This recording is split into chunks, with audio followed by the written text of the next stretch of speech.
If your Kia Sportage is sitting dead in the driveway, don't call the tow truck just yet. Statistically, almost half of all starting issues are caused by simple battery or connection failures. Let's walk through the diagnostic steps to get your engine turning over again. Before touching anything, ensure your parking brake is set and the car is fully in park.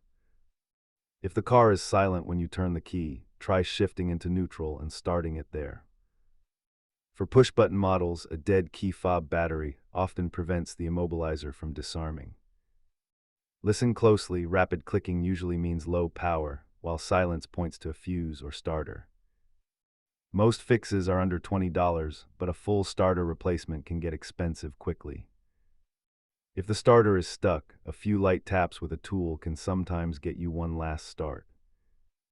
Keep a basic toolkit in your trunk, especially a 10mm wrench for battery work. Remember that even a little corrosion can block the high current needed to start your engine. Check those terminals first and you'll be back on the road in no time. See you next time.